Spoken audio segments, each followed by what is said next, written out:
The exploration fleet drifted through the void, their hulls glinting under the distant light of unnamed stars. Each ship was compact by galactic standards, built with precision rather than excess. They were not warships in appearance, more like heavily armed surveyors, yet every panel, every turret mount, and every subsystem had been engineered for adaptability. Their mission was simple: chart new sectors for potential colonization. The anomaly changed everything. The signal had been faint at first, little more than a fluctuating distortion across the fleet's passive sensors. It wasn't natural. Frequency patterns hinted at structured emissions, energy signatures too clean to be from a random stellar phenomenon. The lead vessel's AI confirmed it originated from deep within an uncharted sector. No known routes led there, which only heightened interest. Orders were given, courses adjusted, and the small human fleet burned toward the source. Days later, space unfolded to reveal a scene none of them expected. Hanging in the black was an armada unlike anything humanity had seen outside of theory: massive ships, each a kilometer or more in length, drifting in formation around a sprawling station the size of a moon fragment. Engines pulsed with slow, confident rhythms. The entire configuration radiated power. And yet, from the human's vantage, something felt off. Hull plating looked ornate rather than efficient, the kind of craftsmanship meant for intimidation displays rather than battlefield resilience. A calm hail snapped through, broad spectrum, authoritative, and dripping with the tone of a bureaucrat who expected immediate compliance. The translation suite parsed it into clear, commanding words. The voice introduced itself as a representative of the Galactic Empire, and accused the human fleet of violating controlled space.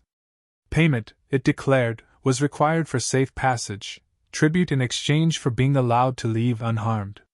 The human captain listened without interruption, the bridge crew silent but attentive. The message was almost laughable, but none of them betrayed it with a smirk. The reply was delivered in calm, measured tones, thanking the Empire for the introduction and noting that humans had not been aware of any claim to this sector. The captain promised to review the terms before committing to payment. The alien's response shifted from arrogance to incredulity. It explained, slowly, as if speaking to a child, that the Empire ruled thousands of star systems, its reach unchallenged for millennia. The tribute demanded was a gesture of respect, a way for smaller civilizations to acknowledge their place in the hierarchy. The implication was unmistakable. Humans were beneath notice except as a revenue source. A few glances exchanged on the bridge carried more weight than any verbal reply. The crew understood exactly what they were hearing, not just a shakedown, but an assumption that humans were too weak to resist. The captain maintained the facade of diplomacy, agreeing to open a secure channel for further negotiation. Privately, sensor officers were already directing long-range scans at the alien ships, collecting everything from shield harmonics to reactor modulation patterns. The preliminary analysis came back with results that confirmed suspicion. For all their bulk, the Empire's ships were riddled with inefficiencies, shield coverage that left predictable blind spots, weapon systems locked into narrow firing arcs, energy cores running well below optimal output. The designs were relics polished to shine, impressive in scale but antiquated in engineering. While the aliens projected dominance in every word, the humans quietly dissected their vulnerabilities. This was not the first time humanity had faced something larger in scale. History was a gallery of overconfident powers brought low not by brute force, but by sharper thinking. The alien representative pressed again for payment, demanding a timeline for delivery. The captain replied with feigned sincerity, asking for the cultural significance of the tribute and how such exchanges were recorded in Empire history. The question stalled the alien briefly, forcing it into a rambling lecture about ceremonial customs and the honor of recognition by the Empire's ruling council. Every moment it spoke was another moment the fleet gathered more telemetry. A polite promise to respond within 2 human days ended the exchange. As the channel closed, the captain's voice in the internal calm carried no amusement, only resolve. They had just been handed an opponent who believed its own myth, and myths were fragile when tested. The fleet logged every scrap of data, marked jump coordinates, and quietly prepared for whatever came next. In the stillness of space, the human ships adjusted formation and began slow patrol circuits, keeping well within sensor range of the alien station. Outwardly, they appeared to be lingering in indecision. In reality, every minute was a calculated investment in knowledge. The Empire believed it had already won by virtue of existence alone. The humans had seen enough to know that was the Empire's first mistake. The humans maintained an open communications link with the Empire, projecting the image of a cooperative, mildly intimidated newcomer. Every message was crafted to appear earnest, yet each contained subtle delays, requests for clarification, or harmless-sounding technical questions. While the aliens indulged in drawn-out explanations, the fleet's sensors continued dissecting every detail of their warships. Energy patterns revealed sluggish power cycling, point defense systems that required manual confirmation before firing, and outdated shield phase rotations predictable enough to be mapped in under an hour. The more they saw, the more the humans understood that the Empire's greatest weapon was not technology, but reputation. It thrived on the assumption that no one would dare challenge its authority. That assumption was now under careful, deliberate attack. The first step came as a formal offer of tribute, transmitted in the most respectful tone possible, a manifest detailing a handful of cargo containers filled with roasted coffee beans, described as a rare human delicacy. The fleet's cultural liaison delivered it as a gesture of friendship, claiming that the beans were highly valued in human society. The reaction from the Empire was instant outrage.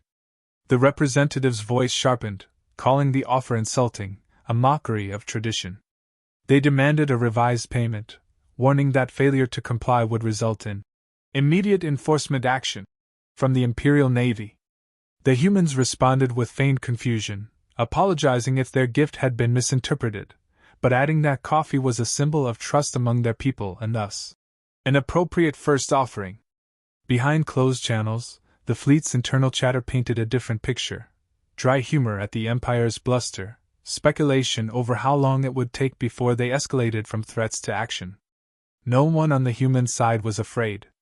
They were taking notes, learning the rhythm of the alien command structure, noting how often orders repeated, how slowly information filtered between ships.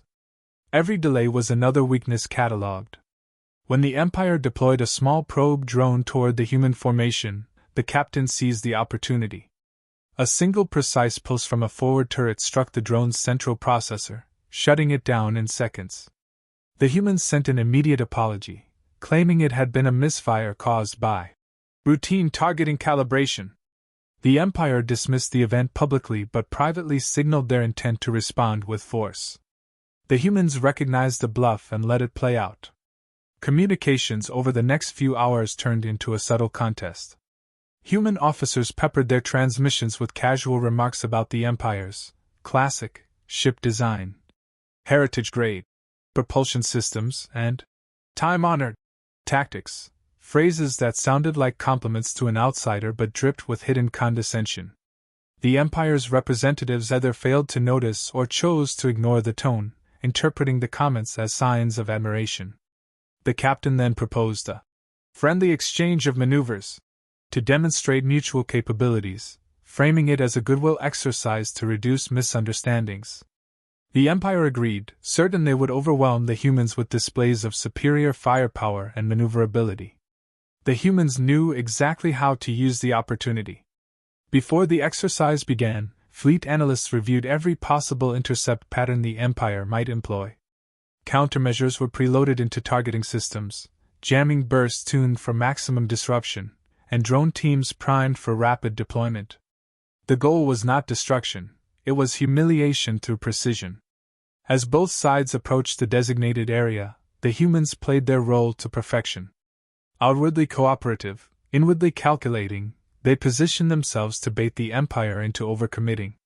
Each movement of the alien ships was tracked, each weapons system cycle logged in real time. The humans were no longer simply studying their opponent, they were preparing the exact method by which the Empire's confidence would be dismantled. By the time the alien task force received its final orders to demonstrate the discipline and might of the Imperial fleet, the trap was already set. The humans had learned everything they needed, the Empire's range limitations, the delays in command relay, the gaps in shield coverage, and the blind faith in intimidation as a tactic. Every second of the upcoming encounter would be another nail in the Empire's carefully cultivated image, and the humans were ready to hammer it in without ever raising their voices or revealing the smirk behind the transmission feed.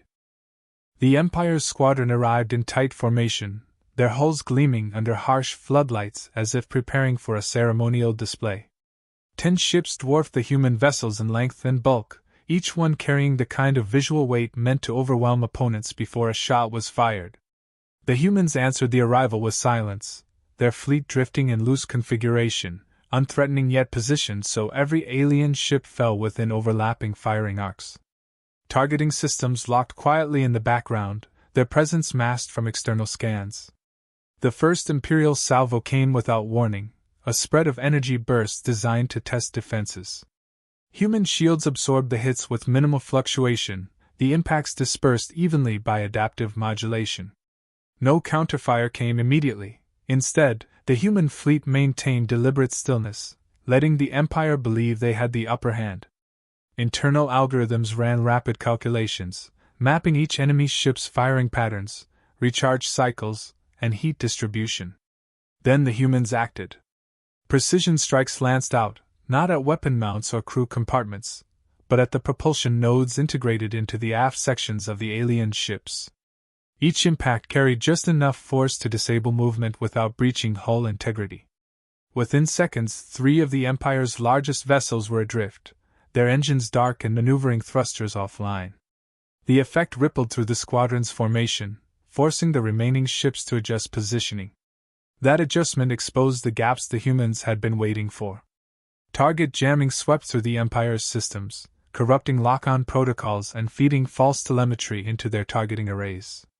Alien crews scrambled to override the interference, but their controls were designed for orderly, predictable operations, not the chaos unfolding around them. By the time they switched to manual targeting, human drones were already in motion, sleek, multi-role machines darting between the immobilized ships, severing external weapon relays and cutting into sensor masts with precision laser cutters. Every action was deliberate. The humans weren't destroying, they were dismantling. They wanted the Empire to see that they could strip a warship of its combat capacity without ever endangering the crew, proving mastery without excess violence. Open communication stayed active throughout, carrying the human captain's calm, almost instructional commentary. Observations about exposed emitter housings, inefficient power routing, and sluggish response times were delivered in a tone that could be mistaken for helpful advice, but the implication was unmistakable. Every flaw was being catalogued in real time. Alien gunners fired wildly at the fast-moving drones, their shots drifting wide as interference scrambled their targeting data. A few lucky hits managed to clip drones, but the losses meant little. Replacements launched instantly from concealed bays. Within minutes, half the squadron's weapons were inoperative. The psychological effect was even greater than the physical one. Empire crews, drilled to expect overwhelming superiority, were suddenly forced into a purely defensive stance against opponents who never even raised their voices. Status reports filled the alien comm channels, a chorus of frustration, disbelief, and thinly veiled fear. The human fleet intercepted every word, storing the recordings for later analysis, and possibly later use. By the 7th minute of engagement, the squadron was effectively neutralized. Engines dead, weapons stripped, sensors partially blind, they drifted in an impotent cluster while the human fleet remained untouched. The captain ordered formation changes, escorting the crippled ships back toward their own staging perimeter under the pretense of ensuring safe return. The message to the Empire was not that humanity could win a battle, but that they could decide when a battle ended. As the humans disengaged, sensor officers confirmed that the enemy's remaining systems were running on emergency protocols. Their combat posture was gone, replaced by damage control routines and attempts to re-establish stable communications with Central Command. The human fleet did not linger to watch, they had achieved the goal. The Empire now had to face the reality that its naval doctrine, built on size and fear, was brittle when confronted with precision, adaptability, and an opponent unwilling to play the expected game. The encounter closed with one final transmission, a short, polite acknowledgement of an enlightening exchange of capabilities, before the humans vanished into the dark, leaving the Empire's warships adrift, and their pride dented far more deeply than their hulls. The Empire's retaliation came with overwhelming spectacle. Hundreds of ships surged from hyperspace in a sweeping crescent formation, their mass casting shadows across the stars. This was not a token show of force but a concentrated strike group meant to erase the insult of their squadron's defeat. The human fleet, vastly outnumbered, didn't meet them head-on. Instead, they had already prepared the battle space days earlier, seeding it with autonomous mines, decoy transponders, and signal amplifiers tuned to mimic human drive signatures. Before the Imperial Command could align their formation, false sensor contacts began blooming across their tactical displays. Entire wings broke off to pursue what they believed were isolated human vessels, only to find empty space or automated drones transmitting distorted comm chatter. Fleet coordination began to fragment almost immediately. The Empire's communication relays, dependent on a central command feed, were vulnerable to disruption. The humans exploited that, inserting falsified orders into open data channels, redirecting ships into collision courses with their own patrol paths. In the midst of this manufactured chaos, the real human fleet stayed invisible. Maneuvering under active stealth fields and using debris clouds as cover, they moved like precision instruments. When they did strike, it was surgical, targeting flagship communication arrays, fire control hubs, and long-range sensor dishes. Every hit robbed the Empire of cohesion, forcing commanders to rely on outdated fallback procedures that slowed their decision-making to a crawl. Imperial captains attempted to regroup, but the confusion deepened when mines hidden in the engagement zone detonated at pre-calculated intervals, not for maximum damage, but to shepherd enemy ships into predictable channels of movement. From there, jamming fields locked down their targeting systems again, turning their weapons into unreliable liabilities. Frustrated gunners fired into the void, striking Allied ships more than once. The humans monitored every incident, capturing the transmissions of commanders shouting at each other in desperation. Then came the broadcast. On an open frequency, the human fleet began narrating the unfolding battle in an almost conversational tone.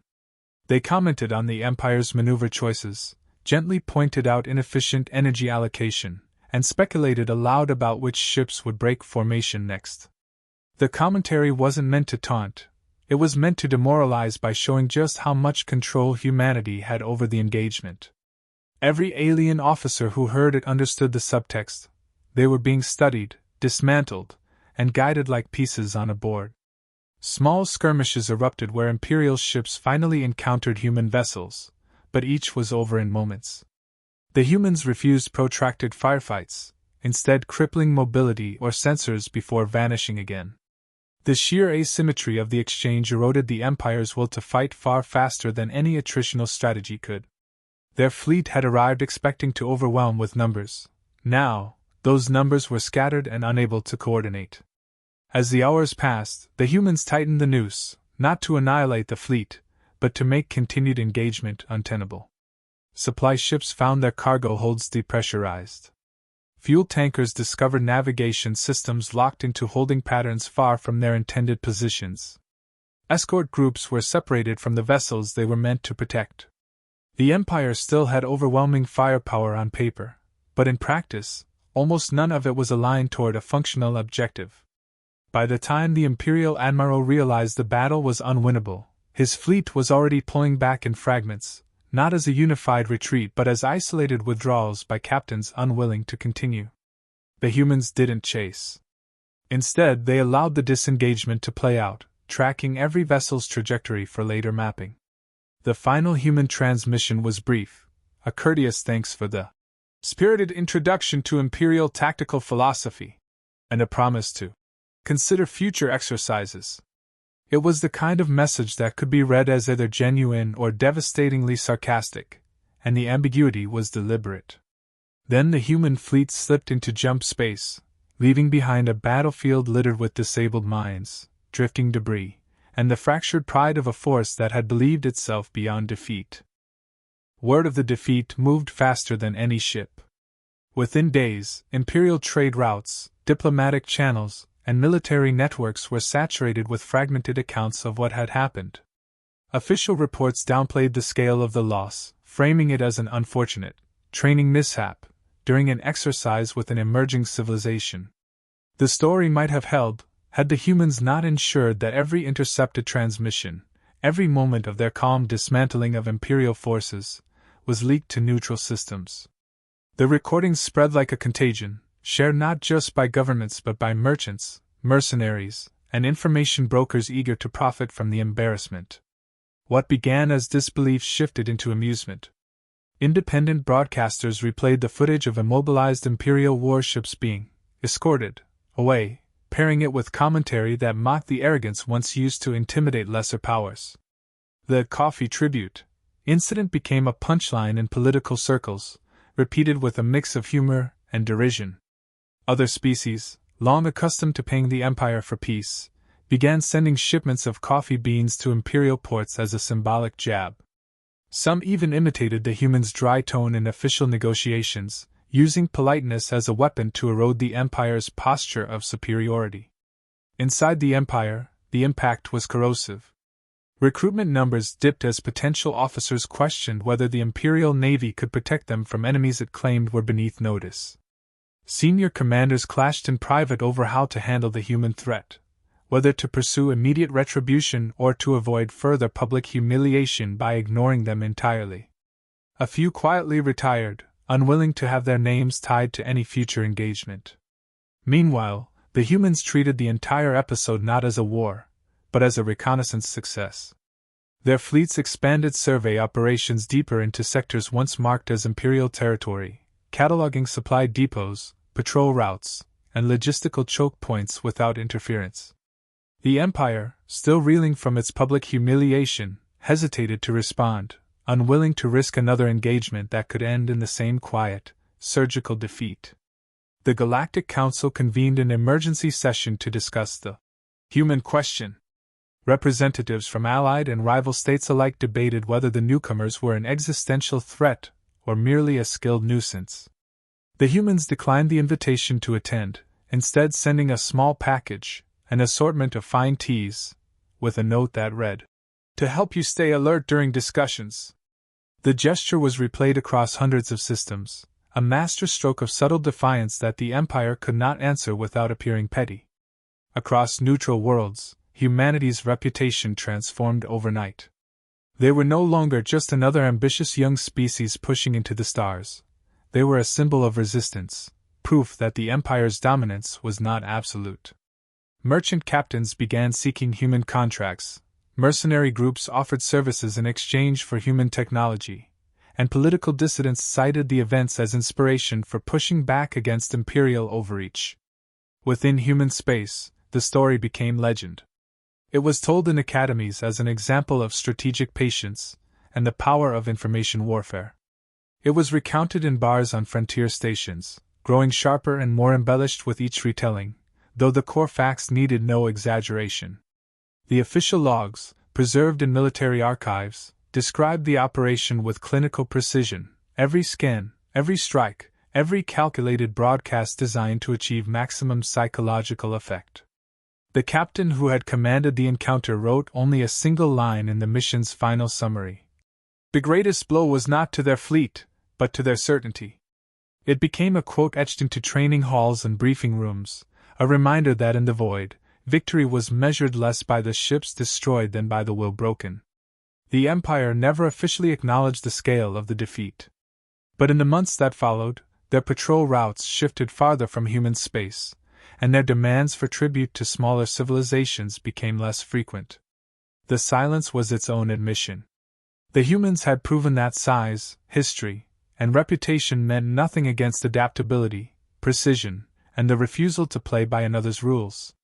And they had done it without raising their voices, without showing their faces, turning the galaxy's most feared empire into the galaxy's most public joke.